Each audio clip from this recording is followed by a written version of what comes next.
attitude and her actions, watch this, not only was she spared from death, because it's one thing to just exist. You can say, oh, I'm still alive, but are you living? Not only was she spared from death, but her life changed drastically. This woman's faith so moved the spies that they were able to make covenant with her. This unlikely exception now ends up the mother of Boaz and becomes a part of the genealogy of Jesus Christ. Did y'all know this? Oh, y'all didn't know this? When Rahab was spared, watch this, along with her family, one of them spies started talking to girlfriend. One of the spies by the name of Salmon married Rahab, and together they produced Boaz, who eventually married Ruth.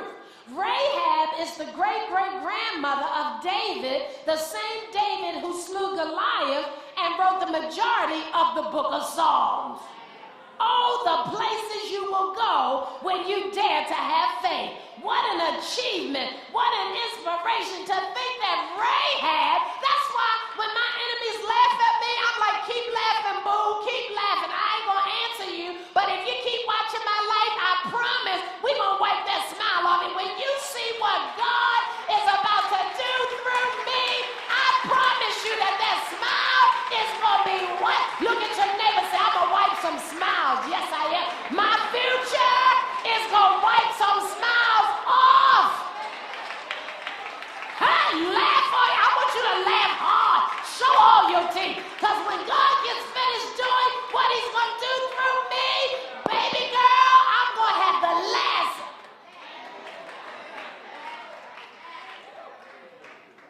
So what can we learn from Rahab's life? Well, first of all, Rahab's life is an example of faith that shows us that you can start on the wrong side of the tracks in life and end up on the right side. Oftentimes, stories of great trials precede stories of great triumph.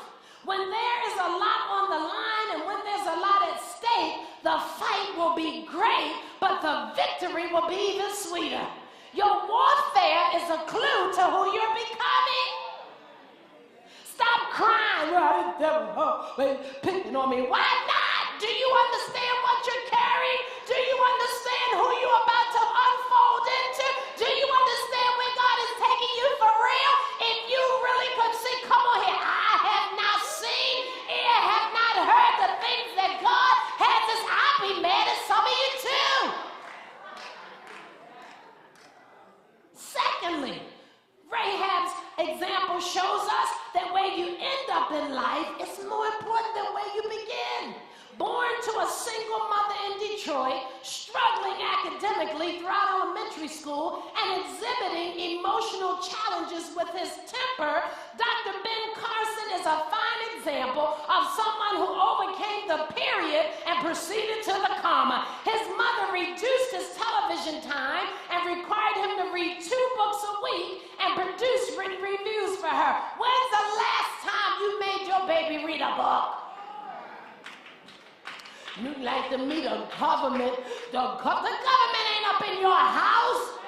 The government didn't buy them $100, $200 tennis shoes. The government didn't buy those jeans that he wears down to his knees, showing his underwear. The government is not paying his cell phone bill that you pay even though he's not doing his homework. The government is not there when he doesn't have any dinner because you are looking for Mr. Goodbar. The government.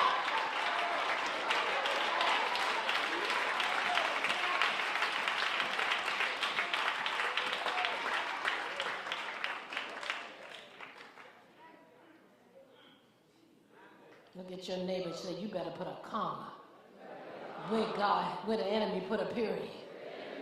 Finally, Rahab's example of faith shows us that humble beginnings can become awesome endings, but it's all about choice.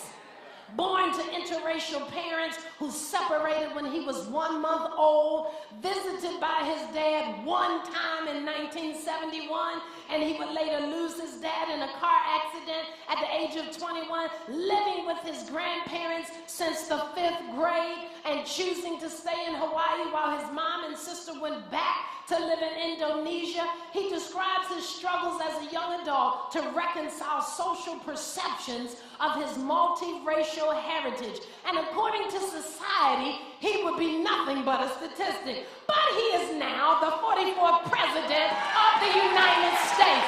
President Barack Obama, come on here, shows us that it's all about choice. You can let your past destroy you or drive you, and the choice is yours.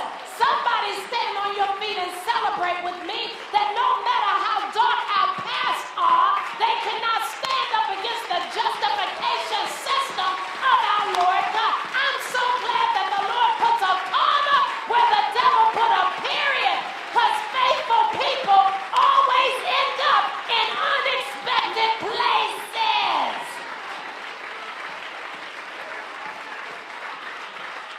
Faithful people